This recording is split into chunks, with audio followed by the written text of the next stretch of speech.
जय हिंद दोस्तों। आज सीखो जीके में आपका स्वागत है।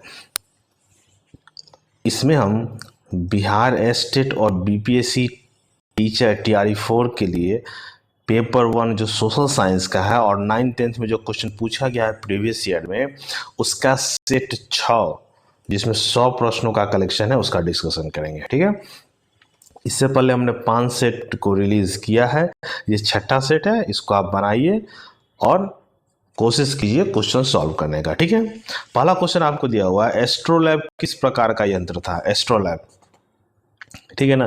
तो एस्ट्रोलैब जो आपको दिख रहा है, ये अक्षांश बताने वाला एक यंत्र है। ठीक है ना, अक्षांश, इसको अगर इसका संस्कृत भाषा होता है, इसको हम यंत्रराज बोलते हैं। क्या बोलते हैं? यंत्रराज बोलते हैं। ये एक प्राचीन वेद यंत्र है। ठीक है, इसका अगर हम बात करें कि आविष्कार किसने किया था, यूनान का ज्योतिष था जिसका नाम था एपोलोनियस। ठीक है ना, क्या नाम था? एपोलोनियस। उसके द्वारा इसका आविष्कार किया गया था। ठीक है ना।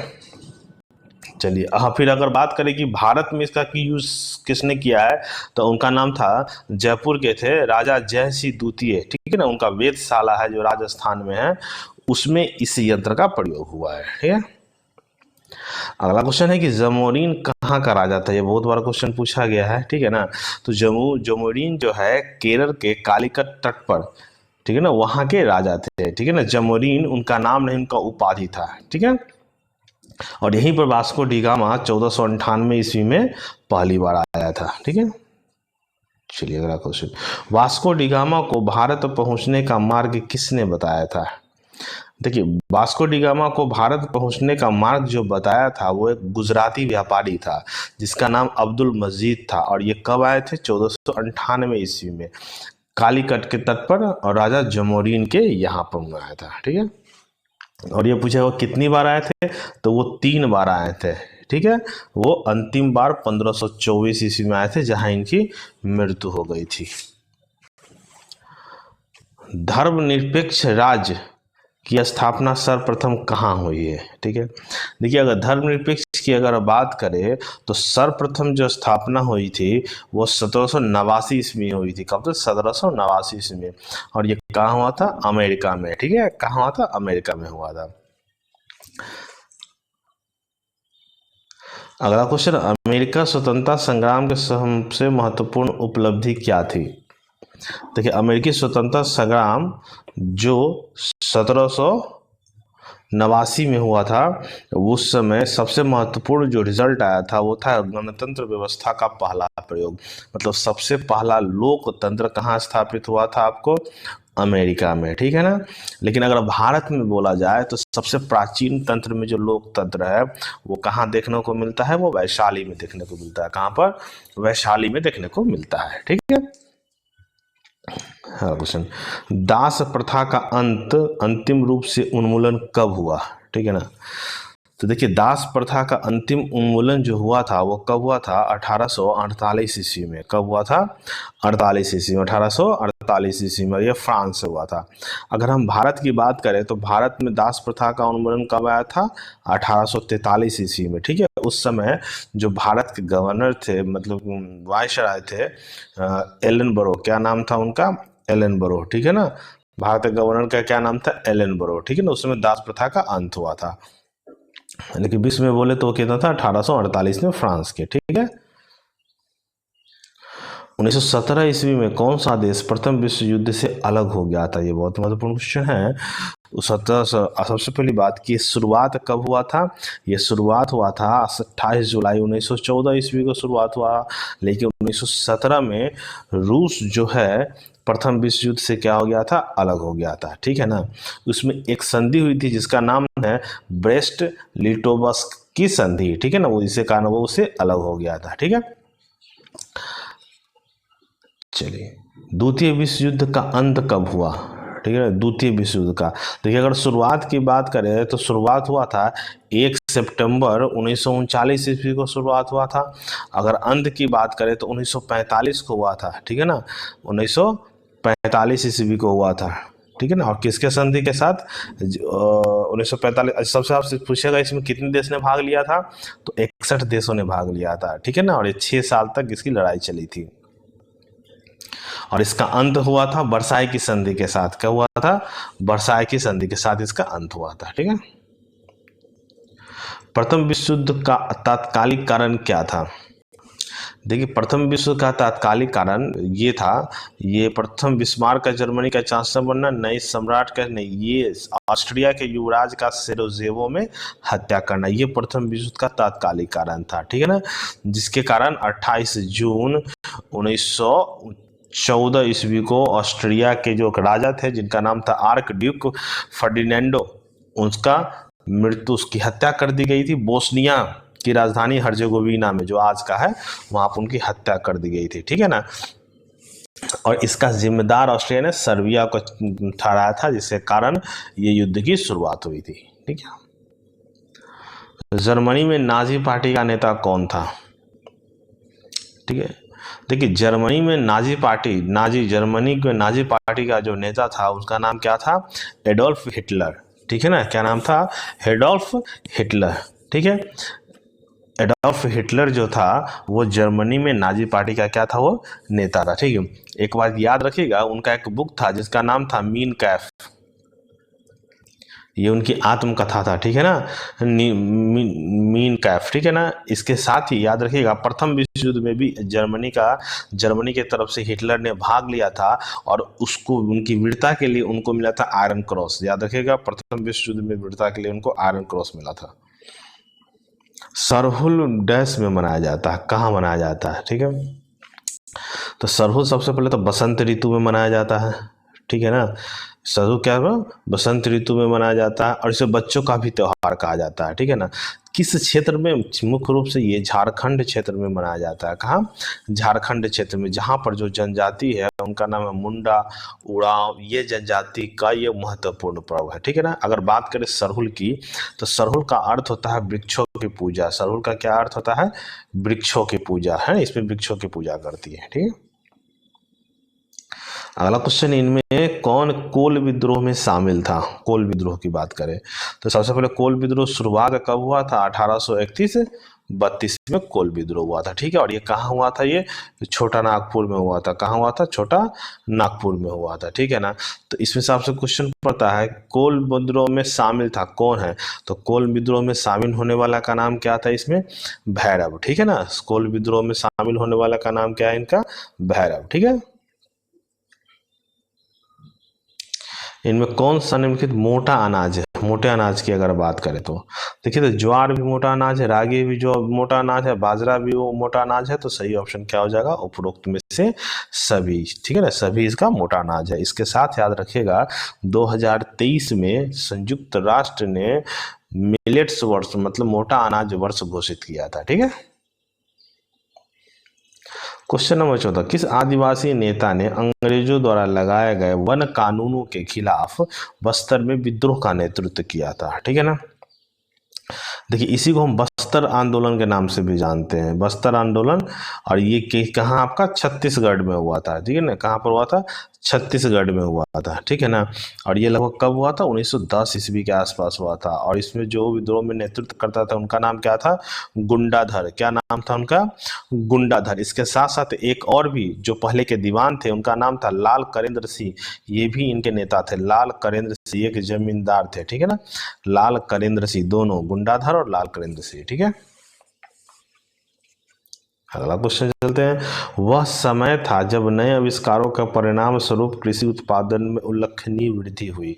वो कौन सा समय था? ठीक है, उस समय से आपसे बोल रहा है, तो उसको हम क्या बोलते हैं? जिस समय कृषि उत्पादन में वृद्धि हुई उसको हम क्या बोलते हैं? हरित क्रांति, है ना।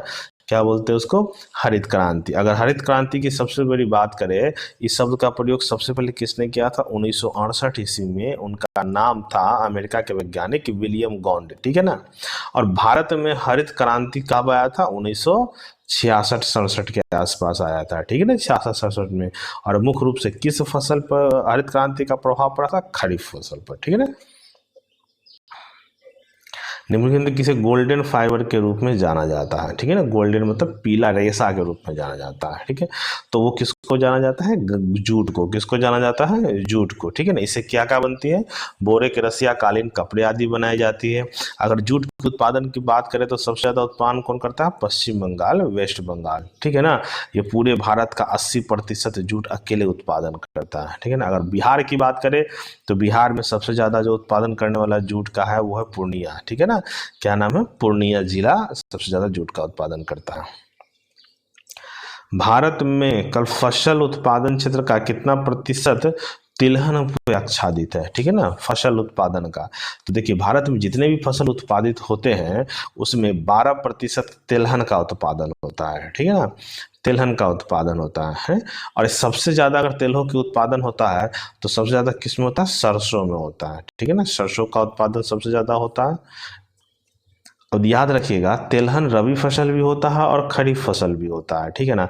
अगर तिलहन के रबी फसल का नाम सरसों है तो खरीफ फसल का नाम क्या है आपका, मूंगफली है, ठीक है ना। क्या है, मूंगफली है, ठीक है ना। और मूंगफली के बात का अगर बात करें तो सबसे ज़्यादा तेल उत्पादन जो होता है वो मूंगफली में होता है। और ये कहाँ उत्पादन किया जाता है, मुख्य रूप से गुजरात में। अगर तेल के उत्पादन में पहला स्थान मानिए तो वो क्या है, मध्य प्रदेश, MP है, ठीक है। अगला क्वेश्चन, निम्नलिखित में से कौन खरीफ फसलों का उदाहरण है, ठीक है ना। तो खरीफ फसल के बारे में बोल रहा है, तो खरीफ फसल का उत्पादन कौन सा आपका है, चावल खरीफ फसल का उदाहरण है, ठीक है ना। क्या है आपका, चावल खरीफ फसल का उदाहरण है। निम्नलिखित में कौन सा फसल पेय फसल है जो पीने के रूप में यूज करते हैं। तो देखिए कपास, गेहूं, बाजरा तो ये खाने में यूज करते हैं। पेय पदार्थ किससे बनता है, चाय बनता है। तो चाय एक पेय पदार्थ है, ठीक है ना। ठीक है, अगला क्वेश्चन चलते हैं। राष्ट्रसंघ की स्थायी मुख्यालय कहाँ था, राष्ट्रसंघ के बारे में आपसे पूछ रहा है। देखिए अगर राष्ट्रसंघ की अगर स्थापना की बात करें तो वो 10 जनवरी 1920 ईस्वी को हुआ था, प्रथम विश्व युद्ध के बाद, ठीक है ना। इसे ग्रुप ऑफ नेशन भी इसको बोलते हैं, लीग ऑफ नेशन भी इसको हम बोलते हैं, ठीक है ना। और इसके अगर स्थायी हेडक्वार्टर की बात करें तो वो क्या है, जिनेवा और स्विट्जरलैंड में। क्या नाम है, जिनेवा के स्विट्जरलैंड में था, ठीक है ना। और जिस समय इसकी स्थापना हुई थी उसमें कितने नेशन थे, वो 42 राष्ट्र संस्थापक नेशन के रूप में थे, ठीक है। रूमानियतवाद को संदर्भित करती है, ठीक है ना। रूमानियतवाद क्या है ना।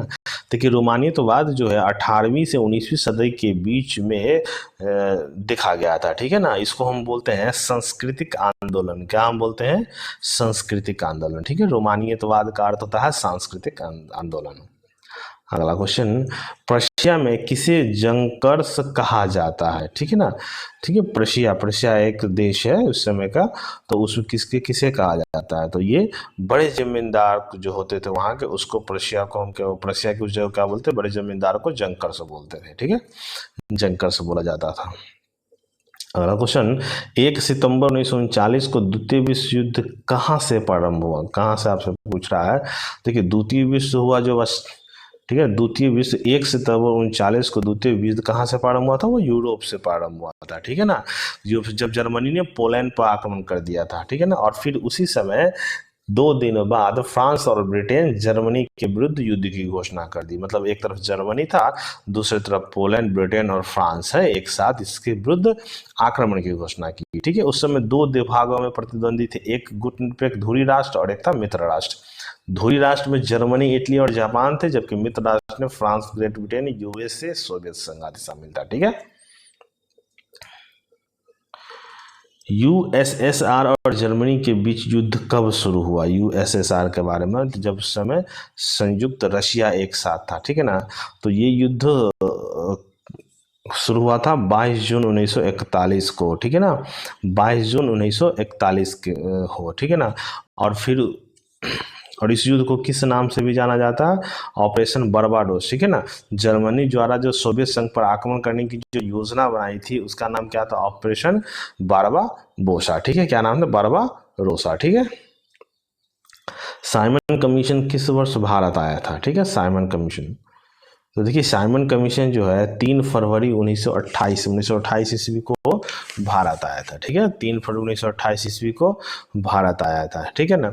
इसमें सर साइमन साइमन क्या थे, उनके अध्यक्षता उन्होंने किया था, ठीक है ना। इस आयोग के जो सचिव थे उनका नाम था बर्किनहेड, ठीक है ना। क्या नाम है? बर्किनहेड। आपसे पूछा था कि इसमें कितने सदस्य थे, तो इसमें 7 सदस्य थे, ठीक है ना। और लाहौर में, इसे याद रखिए, इसे साइमन कमीशन के विरोध में लाला लाजपत राय ने लाहौर में विरोध किया था, जिससे 30 अक्टूबर 1928 ईस्वी को घायल हो गए थे और 17 नवंबर, ठीक है ना, 17 नवंबर 1928 को उनकी मृत्यु हो गई थी। वे कांग्रेस नेता थे, ठीक है। भारतीय राष्ट्रीय कांग्रेस की स्थापना किस वर्ष हुई और इसके संस्थापक कौन थे? ये बहुत महत्वपूर्ण क्वेश्चन है।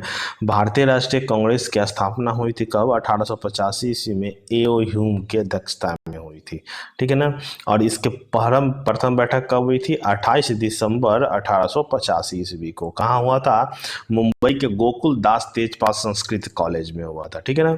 अगर कांग्रेस की अगर हम बात करें तो इसमें कितने सदस्य पहली बार शामिल हुए थे? 72 सदस्य शामिल हुए थे। और उस समय भारत के जो वायसराय था उनका नाम क्या था? Lord Dufferin. क्या नाम था? Lord Dufferin. क्या नाम था उसका? लॉर्ड डफरिन, ठीक है ना। चलिए, निम्नलिखित में से दिए गए विकल्पों में कौन सा लोकप्रिय रूप से भारत के ग्रैंड ओल्ड मैन के रूप में जाना जाता है? भारत के ग्रैंड ओल्ड मैन, तो भारत के ग्रैंड ओल्ड मैन कौन थे? दादा भाई नौरोजी, ठीक है। ये याद रखिएगा, दादा भाई नौरोजी, ठीक है ना। महत्वपूर्ण है कि 1892 ईस्वी में वो ब्रिटेन के हाउस ऑफ कॉमन्स के सदस्य चुने गए थे, ठीक है ना। और वे किस जगह थे ये भी याद रखेगा, वो किस क्षेत्र से चुने गए थे? उनका उस क्षेत्र का नाम था फिन्सबरी, ठीक है ना। फिन्सबरी से वो एक हाउस ऑफ कॉमन्स के सदस्य चुने गए थे। उसी के साथ याद रखें 1865 ईस्वी में लंदन इंडिया सोसाइटी की स्थापना की थी, ठीक है ना। लंदन इंडिया सोसाइटी की स्थापना की थी। इसके साथ सबसे महत्वपूर्ण आपका क्वेश्चन ये बनता है, उन्होंने एक बुक लिखा था जिसका नाम था पॉवर्टी एवं un British rule in India, जिसका प्रकाशन 1921 में हुआ था, ठीक है ना।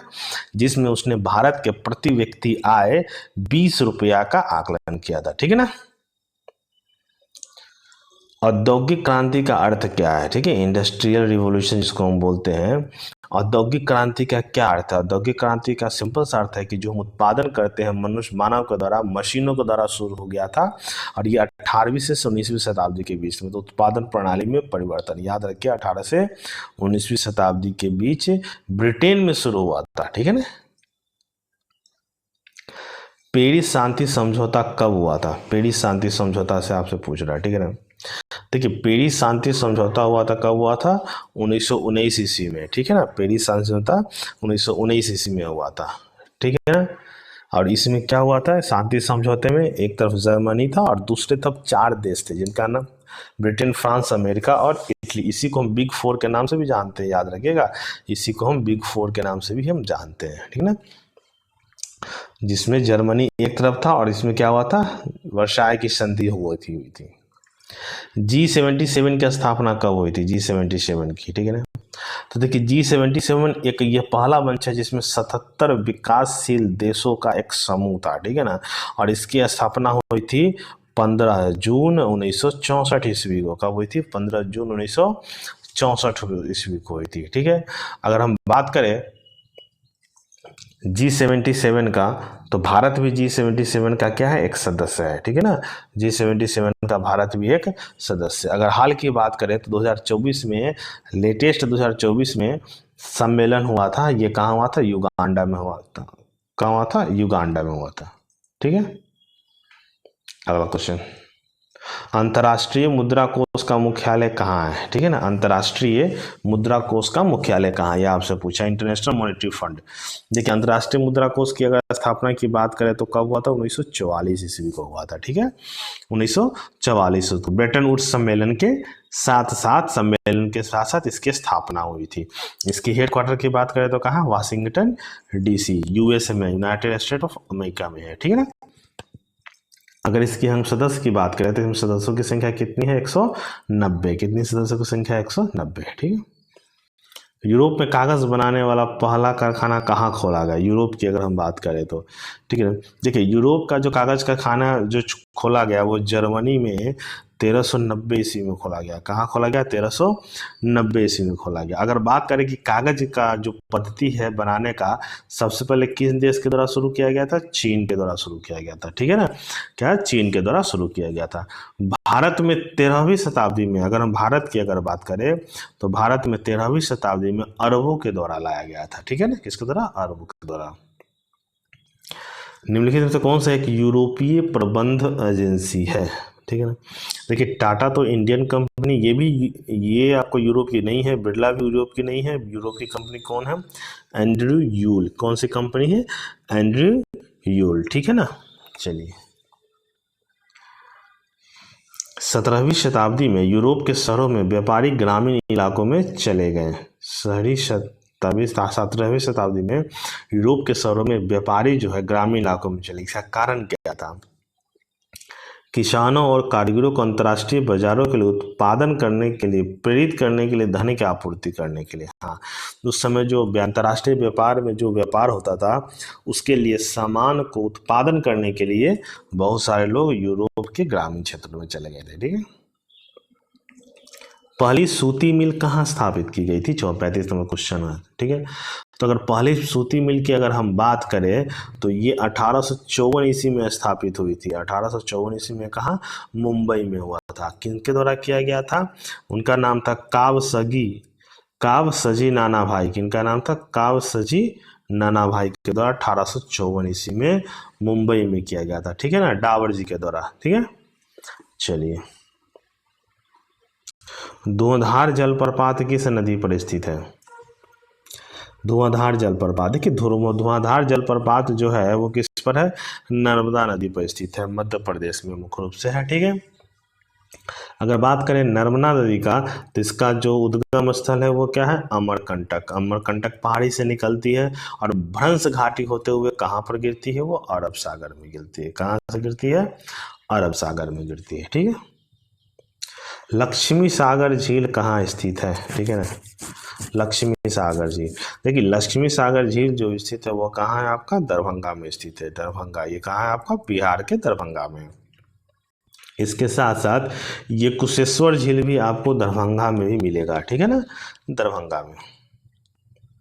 इसमें कौन भ्रंश घाटी से होकर बहने वाली नदी है? भ्रंश घाटी की अगर हम बात करें तो, ठीक है, तो ये भ्रंश घाटी जो बहने वाली नदी है उनका नाम क्या है? उस नदी कृष्णा, गोदावरी और महानदी भ्रंश घाटी से नहीं निकलती है, बहती है। भ्रंश घाटी से बहने वाली नदी कौन है? नर्मदा नदी। ठीक है ना, और ये किसके बीच?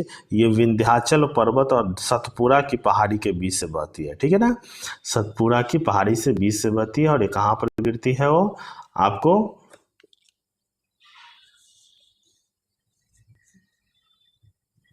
अरब सागर में गिरती है। ठीक है, चलिए। भरतपुर पक्षी अभ्यारण्य कहाँ स्थित है? ठीक है ना, देखिए इसका पुराना नाम था केवलादेव राष्ट्रीय उद्यान।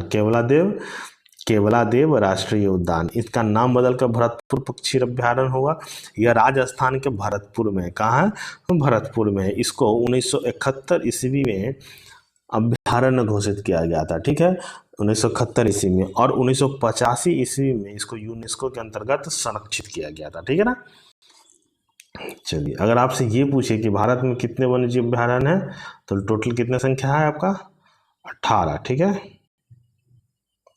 सिमलीपाल बायो रिजर्व किस राज्य में स्थित है? सिमलीपाल, ठीक है ना, देखिए सिमलीपाल जो है उड़ीसा के मयूरभंज जिला स्थित के उत्तर भाग में। ठीक है ना, इसे 1944 ईस्वी में रिजर्व बायोस्फीयर घोषित किया गया। ठीक है ना, बायोस्फीयर घोषित किया गया। ठीक है, अभी हमने बताया है कि 18 बायोस्फीयर है, और अगर वन्य जीव अभ्यारण्य की बात करें तो 573 वन्य जीव अभ्यारण्य है। ठीक है, 18 आपका बायोस्फीयर है। ठीक है ना, अगला क्वेश्चन हम चलते हैं।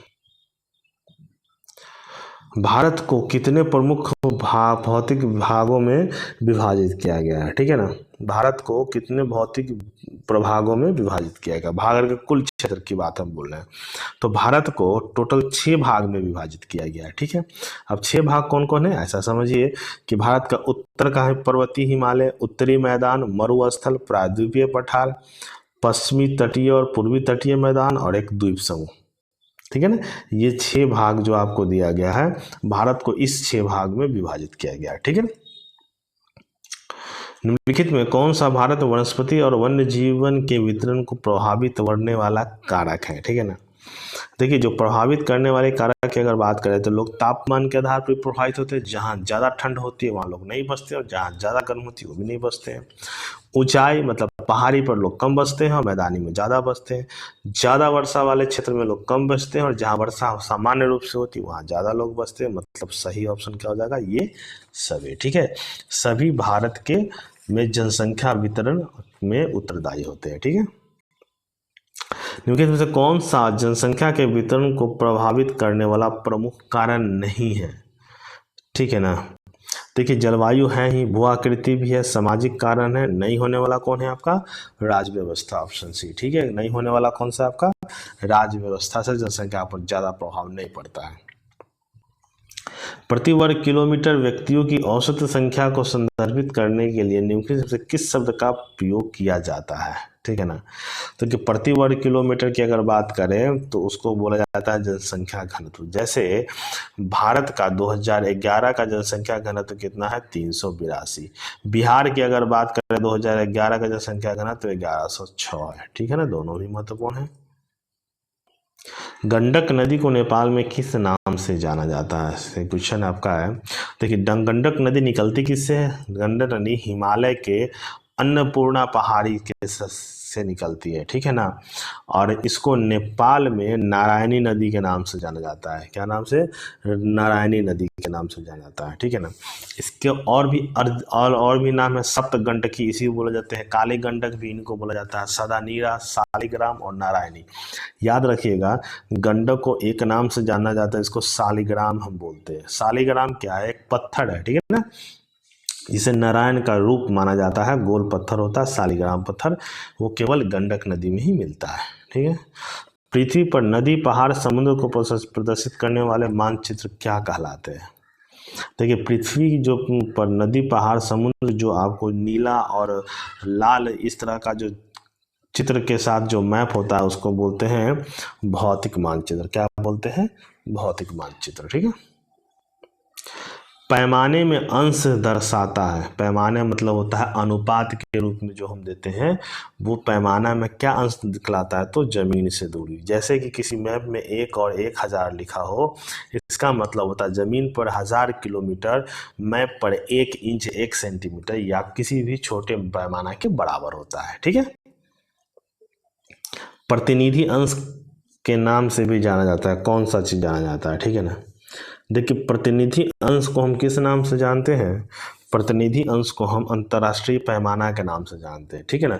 मतलब पृथ्वी और मानचित्र के बीच के अनुपात का जो संबंध है उसी को हम अंतर्राष्ट्रीय पैमाना बोलते हैं। जो भी हमने बताया है, जैसे कि आपसे बोला 1 और 1 लाख, मतलब 1 लाख स्क्वायर किलोमीटर को हम 1 इंच में नाप लेते हैं, खासकर मानचित्र पर। ठीक है। सादा पैमाना का नाम से भी जाना जाता है। सादा पैमाना क्या है? देखिए, सादा पैमाना को हम क्या मानते हैं? सादा पैमाना को हम बोलते हैं ग्राफिकल स्केल। ठीक है, सादा पैमाना को क्या बोलते हैं? Graphical scale. ये स्केल क्या होता है? ये मानचित्र पर दूरी और जमीन पर दूरी के बीच के संबंध को बताता है। ठीक है ना। चलिए अगला क्वेश्चन चलते हैं। खनिज और जीवाश्म ईंधन गैर नवीकरणीय संसाधनों का उदाहरण है जो उनके गठन के लिए होता है, मतलब कितने समय में तैयार होता है। ठीक है ना। तो कोई भी खनिज जो होता है वो लाखों वर्ष में तैयार होता है। ठीक है, लाखों वर्ष में उसमें परिवर्तित होता है और वो तैयार होता है। ठीक है ना। अगर हम बात करें खनिज का, तो खनिज को हम 4 भाग में बांटते हैं। याद रखिएगा, पहला धात्विक खनिज, दूसरा अधात्विक खनिज, तीसरा अणुशक्ति के खनिज और चौथा जीवाश्म खनिज। ठीक है ना, 4 प्रकार का खनिज होता है। जून 1992 में पहला अंतर्राष्ट्रीय पृथ्वी शिखर सम्मेलन के लिए ब्राजील में 100 से अधिक राष्ट्राध्यक्ष मिले। ठीक है ना। कहाँ पर मिले थे वो आपसे क्वेश्चन कर रहा है। ठीक है ना। तो वो मिले थे, इसको हम पृथ्वी 1 सम्मेलन भी बोलते हैं। वो मिले थे रियो दे जनेरियो में। ठीक है ना। यहीं पर एक एजेंडा पास हुआ था जिसका नाम था एजेंडा 21। याद रखिएगा, एजेंडा 21। ठीक है। निम्नलिखित में से किस एक को भारत में वैश्वीकरण के कारण सबसे कम लाभ हुआ था? ठीक है ना। तो वैश्वीकरण जो एलपीजी आया था वो क्या आया था 1991 ईस्वी में, ठीक है ना। इसके कारण सबसे कम विकास जो हुआ वो क्या हुआ? कृषि क्षेत्र में हुआ। सबसे कम विकास किस में हुआ? कृषि क्षेत्र में हुआ है, ठीक है। अगर हम बात करें एलपीजी का, तो एलपीजी का फुल फॉर्म क्या होता है? लिबरलाइजेशन, जिसको उदारीकरण कहते हैं, प्राइवेटाइजेशन जिसको हम निजीकरण बोलते हैं, और ग्लोबलाइजेशन जिसको हम वैश्वीकरण बोलते हैं, ठीक है। भारत में कब आया था? ये 1991 ईस्वी में आया था, ये भी याद रखिएगा। उस समय के प्रधानमंत्री कौन थे? पीवी नरसिम्हा राव सब प्रधानमंत्री थे, ठीक है ना। और वित्त मंत्री कौन थे? वित्त मंत्री थे मनमोहन सिंह, ठीक है ना। वित्त मंत्री कौन थे? मनमोहन सिंह, ठीक है। वैश्वीकरण की नीति से किस क्षेत्र को लाभ नहीं हुआ? ठीक है ना। तो वैश्वीकरण क्षेत्र से सबसे कम लाभ हुआ किसको हुआ था? कृषि क्षेत्र में सबसे कम लाभ हुआ था, ठीक है ना। मतलब न के बराबर लाभ हुआ था, ठीक है ना। चलिए, और सबसे ज्यादा लाभ हुआ था सेवा क्षेत्र में, ठीक है ना। सबसे ज्यादा सेवा क्षेत्र में। जब प्राकृतिक पदार्थ रूप बदलकर संसाधन बन जाते हैं तो वे कहलाते हैं, ठीक है ना। तो जब प्राकृतिक चीज को हम बदलते हैं, जैसे बांस से अगर हम घर बनाते हैं तो मानव निर्मित संसाधन हो जाता है। क्या हो जाता है? मानव निर्मित संसाधन, ठीक है। नर्मदा बचाओ आंदोलन संबंधी है। नर्मदा बचाओ आंदोलन किससे संबंधित है? सबसे पहले नर्मदा आंदोलन हुआ कब था? तो नर्मदा आंदोलन कब हुआ था? 1985 में हुआ था, ठीक है ना। नर्मदा नदी पर बांध बनाने को हुआ था। उस बांध का नाम क्या था? सरदार सरोवर बांध, ठीक है ना। इसके जो मुख्य कार्यकर्ता थे उनका नाम क्या था? मेघा पाटेकर, याद रखिएगा, मेघा पाटेकर, ठीक है, मेघा पाटेकर। और एक और नाम था जिसका नाम था बाबा आमटे, ठीक है ना, बाबा आमटे, ठीक है ना, जिसका पूरा नाम था डॉक्टर मुरलीधर देवीदास आमटे, ठीक है ना। तो नर्मदा बचाओ आंदोलन हुआ था, ठीक है। अब इन्हीं के लिए 1991 में इन दोनों को राइट लाइवलीहुड अवार्ड से पुरस्कृत किया गया था, ठीक है। खनिजों को संरक्षित करने की आवश्यकता होती है। क्यों खनिजों को संरक्षित करने की आवश्यकता होती है? ठीक है ना। तो खनिजों को संरक्षित करने के लिए सबसे पहले वे नवीकरणीय है, ये गलत है। वे तेजी से घट रहे, ये भी सही है। देश के औद्योगिक विकास के लिए इनकी आवश्यकता होती है, हाँ सही है। इनका निर्माण बहुत तेज होता है, गलत है। मतलब ऑप्शन क्या हो जाएगा? 2 और 3। तो ऑप्शन बी क्या आपका सही हो जाएगा, ठीक है। प्लेसर जमा के संबंध में निम्नलिखित में कौन सा कथन सही है? ये घटना है प्लेसर जमा, ठीक है ना। ये जलोढ़ निपेक्षों के रूप में पाए जाते, ये सही है, ठीक है ना। पानी में इसका क्षरण होता है, ये आपका गलत है। वे घाटी के तल की रेत और पहाड़ियों के आधार पर बनाए जाते हैं, ये सही है। वे समुद्र तल में पाए जाते हैं, ये आपका गलत है, ठीक है। ऑप्शन क्या हो जाएगा? 2 और 3। क्या हो जाएगा आपका? 2 और 3 हो जाएगा, ठीक है। अगला क्वेश्चन, हजीरा विजयपुर जगदीशपुर पाइपलाइन इन राज्यों से नहीं गुजरती है, ठीक है ना। ये बोला इन राज्यों से नहीं गुजरती है। तो देखिए, उत्तर प्रदेश से नहीं गुजरती है, नहीं गुजरने के बाद गुजरात से ये गुजरती है, मध्य प्रदेश से भी गुजरती है, महाराष्ट्र से नहीं गुजरती है। तो ऑप्शन क्या हो जाएगा? 1 और 4, ठीक है ना। और ये परियोजना कब शुरू हुई थी? 1986 ईस्वी में शुरू हुई थी, ठीक है ना। 1986 ईस्वी में शुरू हुई थी। और इसका लेंथ कितना है? 1750 किलोमीटर। क्या है? 1750 किलोमीटर। काकरापाड़ा परमाणु ऊर्जा स्टेशन किस राज्य में स्थित है? काकरापाड़ा के बारे में आपसे पूछ रहा है। देखिए, काकरापाड़ा जो परमाणु ऊर्जा है, सबसे पहले ये शुरुआत कब हुई थी? 1993 ईस्वी में हुआ था, ठीक है, याद रखिएगा। 1993 में हुआ था, ठीक है। और ये क्या है आपका? गुजरात में स्थित है। कहाँ? गुजरात में स्थित है। और किस जिला में? ये तापी जिला में। काकरापाड़ा क्या है आपका? तापी जिला में, गुजरात में हुआ था, ठीक है ना। अगर आपसे ये पूछा जाए कि भारत में परमाणु ऊर्जा अनुसंधान के जनक कौन थे, तो उनका नाम था डॉक्टर होमी जहांगीर भाभा। क्या नाम था? होमी जहांगीर भाभा। वन विस्तार के नजरिए से भारत का विश्व में कौन सा स्थान है? ठीक है ना। देखिए, वन विस्तार की अगर बात करें तो सबसे पहला स्थान आपका रूस है, जहां पर 49% आपका वन विस्तार है। भारत की बात करें तो वो 10वां है, उस भारत का स्थान 24.72% है वन विस्तार, ठीक है। तो भारत का स्थान कौन सा आपका? 10वां है, ठीक है। हमारे देश में हाल ही में वन क्षेत्र में वृद्धि हुई है, किस कारण हुई है? प्राकृतिक वन विकास में वृद्धि नहीं, ये भी सही नहीं है। शुद्ध बोए गए क्षेत्र में वृद्धि नहीं। विभिन्न एजेंसियों के द्वारा वृक्षारोपण, ये सही है, ठीक है ना।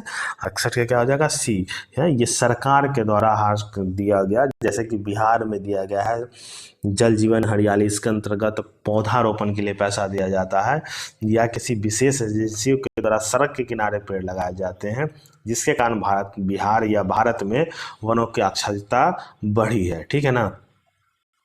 अगर बात करें भारत में, तो सबसे ज़्यादा कहाँ बढ़ा है, तो सबसे ज़्यादा बढ़ने वाले में कहाँ है, तेलंगाना, ठीक है ना। तेलंगाना सबसे ज़्यादा वन वृद्धि में प्रथम स्थान है, ठीक है।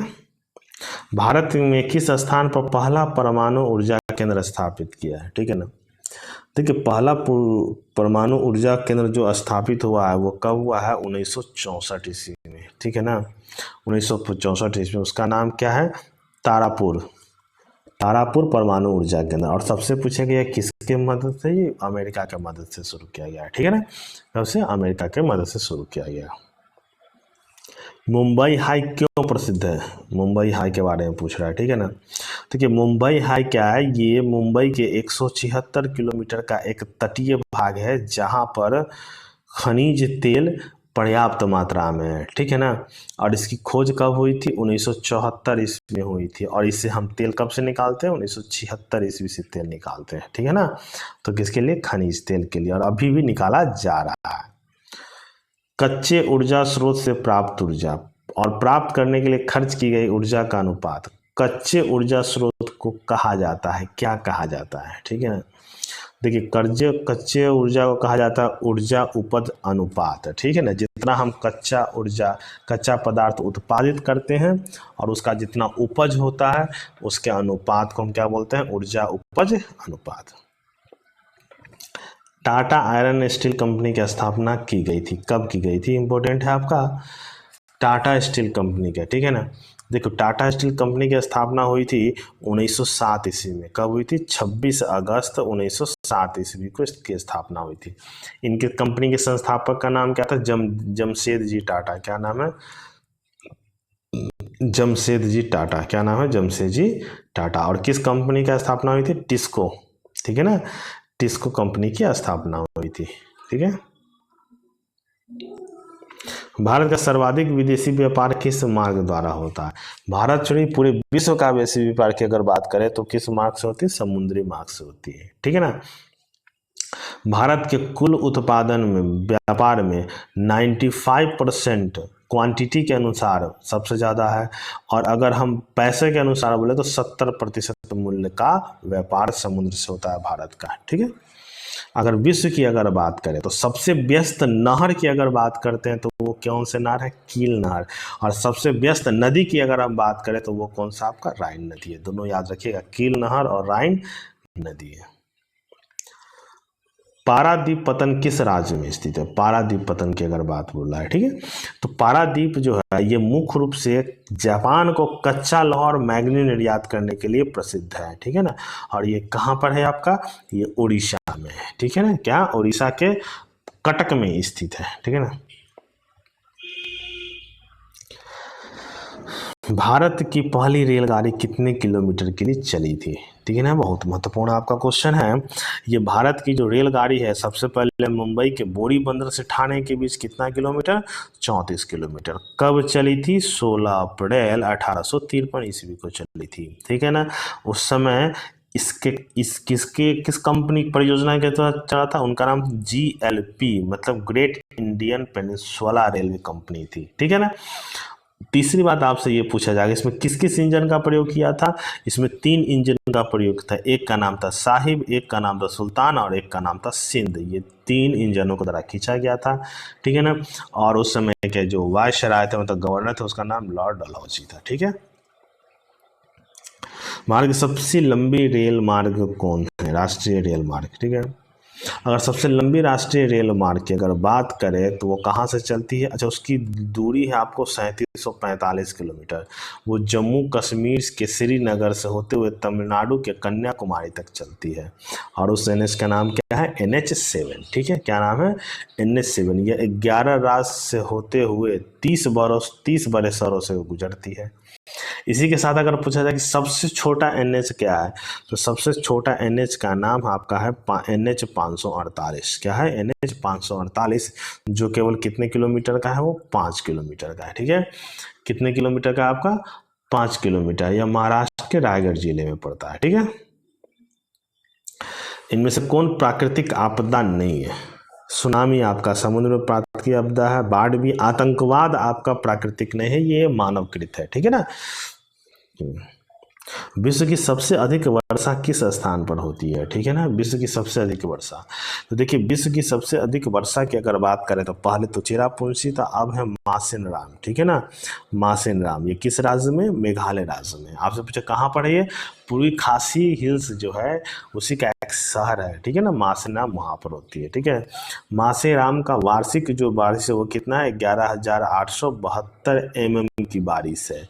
और अगर रिकॉर्ड की बात करें तो 1985 ईस्वी में, याद रखिएगा, 1985 ईस्वी में यहाँ 26,000 mm की बारिश रिकॉर्ड दर्ज की गई थी। ठीक है, दुर्गावती जलाशय परियोजना बिहार के किस जिले में है? ठीक है, तो दुर्गावती परियोजना को हम करमचत या ना करमचत बांध के नाम से भी जानते हैं। ठीक है ना, और ये किस जिला में है? ये कैमूर जिला में है। किस जिला में? कैमूर जिला में है। और ये कब आपका बना था? 1976 ईस्वी में। कब बना था? 1976 ईस्वी में, बाबू जगजीवन राम जी के समकक्ष। ठीक है ना। बिहार की सर्वाधिक वर्षा वाला जिला कौन सा है? सर्वाधिक की अगर बात करें तो, ठीक है, तो बिहार की, भारत की तो सबसे ज़्यादा मासेनराम है, और बिहार का सबसे ज़्यादा क्या है? किशनगंज में सबसे ज़्यादा बारिश होती है। ठीक है ना, किशनगंज में। यहाँ औसत बारिश कितनी होती है? 112 सेंटीमीटर। कितना होती है? 112 सेंटीमीटर। ठीक है ना। निम्नलिखित में खनिजों में किस खनिज का बिहार में एक वर्ष से अधिक उत्पादन होता है? ठीक है ना, एक वर्ष में सर्वाधिक उत्पादन होता है। तो अगर बिहार की अगर बात करें तो सबसे ज़्यादा उत्पादन होता क्या? इसमें चूना पत्थर का उत्पादन सबसे ज़्यादा होता है। और ये किस जिले के? ये आपका होता है कैमूर पठार, जो है रोहतास जिले में। कब है? रोहतास जिले में। ठीक है ना। एक और चीज मानिए कि बिहार भारत का एकमात्र राज्य है जहाँ पर पायराइट्स का उत्पादन होता है। ध्यान रखिएगा, एकमात्र राज्य जहाँ पायराइट्स का उत्पादन होता है। ठीक है, अगला क्वेश्चन।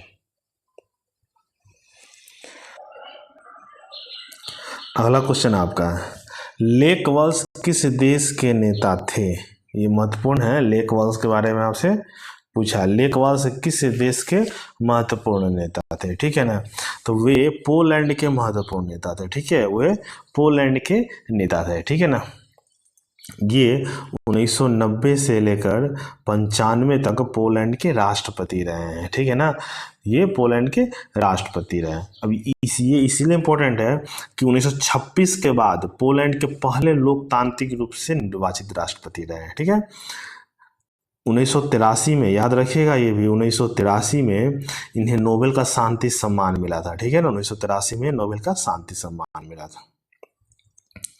किस प्रदेश में महादलितों को दलितों से अलग किया गया था? ठीक है ना, दलितों को दलितों से अलग किया गया था। ठीक है, तो ये घटना थी दलितों से अलग। ये ऑप्शन आपका गलत दिया हुआ है। ये 2007 में घटना हुई थी, ये हुई थी बिहार में। ठीक है ना, ये ऑप्शन आपका गलत दिया हुआ है, बिहार में हुई थी। ठीक है ना, बिहार में हुई थी 2007 में। ठीक है ना, इसमें 22 अनुसूचित जाति में से 21 अनुसूचित जाति को वो महादलित घोषित किए गए थे। ठीक है ना, महादलित घोषित किए। ये ऑप्शन में आपका गलत दिया हुआ, पिछले का ऑप्शन कॉपी हुआ है। किस देश में ओलंपिक खेल का विरोध नस्ल के आधार पर हुआ था? ये बहुत महत्वपूर्ण है। ठीक है ना, ये घटना हुई थी 1968 में। कब हुआ था? मैक्सिको में 1968 में हुई थी। ठीक है ना, जिसमें 200 मीटर के रेस में दो खिलाड़ी थे, टॉमी स्मिथ और जॉन कार्लोस। याद रखिएगा, टॉमी स्मिथ और जॉन कार्लोस। ठीक है ना, ये अमेरिका के अश्वेत खिलाड़ी थे। इन्होंने इसका विरोध किया था, मतलब सम्मानित रूप से विरोध किया था। बुनियादी नियमों का लिखित रूप है। बुनियादी कोई भी नियम हम लिखते हैं तो उसको लिखित रूप क्या होता है? तो वो देश में, किसी देश में क्या होता है? संविधान होता है। ठीक है ना, संविधान किसी का बुनियादी लिखित रूप होता है। अगर भारत की बात करें तो भारत के संविधान में क्या है? भाग की संख्या 25 है, अनुच्छेद की संख्या 448 है और अनुसूची कितनी है आपका 12 है। ठीक है ना। अगर यही बात करें मूल संविधान में, तो मूल संविधान में भाग 22 था, अनुच्छेद 395 था और अगर अनुसूची कितनी थी वो 8 थी। ठीक है। अगला क्वेश्चन आपसे है, किसी अन्य राज्य के तत्काल राजनीतिक नियंत्रण वाले क्षेत्र को क्या कहा जाता है? ठीक है ना, नियंत्रण वाले क्षेत्र को। तो देखिए, कोई भी देश किसी दूसरे देश के क्षेत्र को में अपना राजनीतिक नियंत्रण बैठा लेता है, उसको हम क्या बोलते हैं? कॉलोनी। क्या बोलते हैं? कॉलोनी। इसी को हिंदी में क्या बोलते हैं? उपनिवेश। क्या बोलते हैं? उपनिवेश। जैसे भारत अंग्रेजों की कॉलोनी थी। ठीक है ना, क्या थी? कॉलोनी थी। ठीक है। अगला क्वेश्चन है, लोकसभा का कार्यकाल कितने वर्ष का होता है? लोकसभा की कार्यकाल की अगर बात करें तो लोकसभा का कार्यकाल कितने वर्षों का होता है? 5 साल का होता है। और ये कार्यकाल किस आर्टिकल में है? ये आपका आर्टिकल किस में? 81 में वर्णित है। और ये कहाँ से लिया गया है? ये ब्रिटेन से लिया गया है। ठीक है, कहाँ से? ब्रिटेन से लिया गया है। ठीक है। इसके साथ ही याद रखिएगा कि राष्ट्रीय आपातकाल के समय इसका वर्ष 1 साल बढ़ा दिया गया था। ठीक है ना, 6 साल कर दिया था। ठीक है, लेकिन 1978 में फिर से इसका कार्यकाल कितने का कर दिया? 5 साल का किया हुआ। कौन सा व्यक्ति वोट देने का अधिकारी नहीं होता है? वयस्क दे सकता है, अमीर भी दे सकता है, गरीब भी दे सकता है। नहीं देने वाला कौन होता है? पागल और दिवालिया व्यक्ति को वोट देने का अधिकार नहीं है। भारत के संविधान में सार्वभौमिक वयस्क मताधिकार का अनुच्छेद याद रखिए कितना है? 326 है। ठीक है। पहले वोट देने का अधिकार 21 वर्ष हुआ करता था, लेकिन बाद में 61वां संविधान संशोधन 1989 में इसको घटाकर कितना कर दिया गया? 18 वर्ष कर दिया गया। ठीक है। लोकसभा में अनुसूचित जातियों के लिए कितनी सीट आरक्षित है? लोकसभा की अगर बात करें तो। ठीक है, देखिए, अनुसूचित जाति की सीट की बात करें तो वो कितनी है? 84 अनुसूचित सीट है। ठीक है, अनुसूचित जाति है। और अनुसूचित जनजाति का जो सीट है वो कितना है? 47। वर्तमान में लोकसभा का कितना सीट है? 543 सीट है। ठीक है ना। अधिकार देता है, डैश अधिकार देता है जो सामान्य रूप से पिछड़े वर्गों की स्थिति की जांच करे। संविधान का कौन सा अनुच्छेद राष्ट्रपति को एक आयोग नियुक्त करने का और सुरक्षात्मक उपाय सुझाए? कहने का मतलब, किस आर्टिकल के तहत राष्ट्रपति जो है पिछड़े वर्ग के लोगों की स्थिति को जांच करने के लिए एक सदस्यीय संगठन की स्थापना कर सकता है? वो किस आर्टिकल के तहत है? ठीक है, तो देखिए, तो वो आर्टिकल आपका है अनुच्छेद 340 के तहत राष्ट्रपति इसे कर सकते हैं। ठीक है ना। राष्ट्रपति आपातकाल की स्थिति की घोषणा कर सकता है किस स्थिति में? ठीक है ना, तो किसी विशेष राज्य में संवैधानिक मशीनरी जब फेल होता है तो भी कर सकते हैं। देश का वित्तीय स्थिरता के कारण भी कर सकते हैं। बाहरी और आंतरिक गड़बड़ी से भी देश की सुरक्षा खतरा होता है तो कर सकते हैं। मतलब कितना है? सभी के लिए कर। ठीक है ना, सभी ऑप्शन हो सकता है। अब अगर बात करें कि 352 एक आर्टिकल होता है जो राष्ट्रीय आपातकाल के लिए होता है, 356 जो होता है वो राज्यों में आपातकाल के लिए होता है, और 360 जो होता है वो वित्तीय आपातकाल के लिए होता है। ठीक है। चलिए, किसी संविधान संशोधन के अनुसार, किस संविधान संशोधन के अनुसार लोकसभा का कार्यकाल 6 वर्ष किया गया था? ठीक है, देखिए, संविधान संशोधन हुआ था 1976 में, और वो 42वां संविधान संशोधन के अनुसार जो कार्यकाल पहले 5 साल था उसको बढ़ाकर कितना किया? 6 साल कर दिया गया था। ठीक है ना। फिर 44वां संविधान संशोधन हुआ, कब हुआ? 1978 ईस्वी में, जिसमें जनता दल की सरकार थी। पुनः 6 साल से कितना कर दिया गया? 5 साल तक कर दिया गया। ठीक है। भारत के कितने राज्यों में विधान परिषद है? ठीक है ना। देखिए, विधान परिषद की अगर बात करें तो ये आर्टिकल 169 में है, जिसमें कहा गया है कि राज्य में विधानसभा की जितनी संख्या है उसकी 1/3 संख्या में विधान परिषद गठन किया जा सकता है। ठीक है, तो क्वेश्चन आपसे है कितने राज्यों में? तो ये 6 राज्यों में है। ठीक है ना। अब 6 राज्य कौन सा है? सबसे पहले यूपी में है, फिर आपको बिहार में है, कर्नाटक में है, महाराष्ट्र में है और तेलंगाना में है। ये 4 में आपका विधान परिषद है। ठीक है ना। चलिए, भारत में सर्वोच्च न्यायालय के न्यायाधीशों की नियुक्तियां कौन करता है? देखिए, सर्वोच्च न्यायालय की नियुक्ति जो होती है वो किस आर्टिकल के तहत होती है? 124 के 2 के आर्टिकल के तहत होती है, ठीक है ना। और इसकी नियुक्ति कौन करते हैं? राष्ट्रपति जी करते हैं। कौन करते हैं? राष्ट्रपति करते हैं, ठीक है। अगर बात करें सुप्रीम कोर्ट में, सर्वोच्च न्यायालय में कुल न्यायाधीशों की संख्या कितनी है? 34 है, जिसमें से 33 सहायक न्यायाधीश है और एक आपके मुख्य न्यायाधीश है। आपसे क्वेश्चन अगर पूछेगा आज़ादी के समय सर्वोच्च न्यायालय में कितने न्यायाधीश थे, तो 8 थे, 7 + 1, ठीक है। भारत में संविधान का संरक्षक कौन है? ठीक है ना। तो देखिए, भारत में संविधान का संरक्षण कौन? उच्चतम न्यायालय। कौन से है? उच्चतम न्यायालय। ये भाग 5 में आर्टिकल 124 से लेकर 47 तक वर्णित है, ठीक है ना। 147 तक वर्णित है, ठीक है ना। प्राथमिक शिक्षा के मौलिक अधिकार के संविधान में कब जगह दिया गया? ठीक है, प्राथमिक शिक्षा के अधिकार, ठीक है ना, मतलब शिक्षा का अधिकार जिसको बोल सकते हैं। तो ये अधिकार कब मिला था? 2002 में अटल जी की सरकार में। ये 86वां संविधान संशोधन था जिसमें 6 से 14 तक के बच्चों को अनिवार्य निःशुल्क शिक्षा देने की व्यवस्था की गई थी, ठीक है ना। और इसे किस में डाला गया था? आर्टिकल 21 के क में, मतलब आर्टिकल 21 के 1 में उसके डाला गया था, ठीक है ना। याद रखिएगा, एक और चीज़ आपका है कि शिक्षा का अधिकार अधिनियम कब आया था? 2009 में, ठीक है ना। और शिक्षा का अधिकार अधिनियम लागू कब हुआ था? 2010 में। ये भी इम्पोर्टेंट आपका है, ठीक है। भारत में महिलाओं के लिए आरक्षण की व्यवस्था कहाँ है? देखिए, भारत में महिलाओं का जो आरक्षण दिया गया है वो निचले स्तर पर कहाँ पर दिया हुआ? पंचायती राज संस्थानों में दिया गया, ठीक है ना।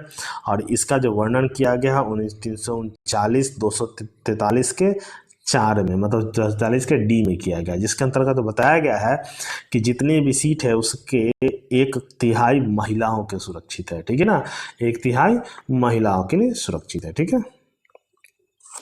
निम्नलिखित में से किस बुराई को भारतीय संविधान द्वारा अवैध घोषित किया गया? बुराई क्या आपसे बोला? इंसानों में गलत व्यवहार, ये आपका बुराई है, इसको भी अवैध घोषित किया गया। बेगारी को भी, बलात् श्रम मतलब बलपूर्वक काम करवाने का, तो सही ऑप्शन हो जाएगा इनमें से सभी, ठीक है। एक भारतीय नागरिक द्वारा प्रथम अपील दायर करने के लिए कितना शुल्क अदा किया जाता है? ठीक है ना, PIL जो हम डालेंगे कितना पैसा देना होगा? तो इसमें कोई पैसा नहीं देना होता है, ठीक है ना। इसमें कोई पैसा नहीं देना होता। ये आर्टिकल 19 के अंतर्गत इसमें बताया गया है कि कोई भी अपील विदाउट पैसा के कर सकते हैं, ठीक है। राज्यसभा का सभापति कौन होते हैं? राज्यसभा के सभापति की बात कर रहे हैं। देखिए, राज्यसभा के सभापति का जो वर्णन है वो आर्टिकल 64 में होता है, ठीक है ना। आर्टिकल 64 में दिया हुआ है, ठीक है। और आर्टिकल 89 में राज्यपाल राज्यसभा के सभापति और उपसभापति के पद का प्रावधान दिया गया है, ठीक है। तो राज्यसभा के सभापति कौन होते हैं? उपराष्ट्रपति, ठीक है। और उपराष्ट्रपति राज्यसभा के सदस्य नहीं होते हैं, वो उसके सभापति होते हैं, ठीक है। किसी देश के भीतर विरोधी समूह के बीच एक हिंसक संघर्ष है तो इतना तीव्र हो जाता है कि युद्ध जैसे प्रतीत होते ही उसे क्या कहते हैं?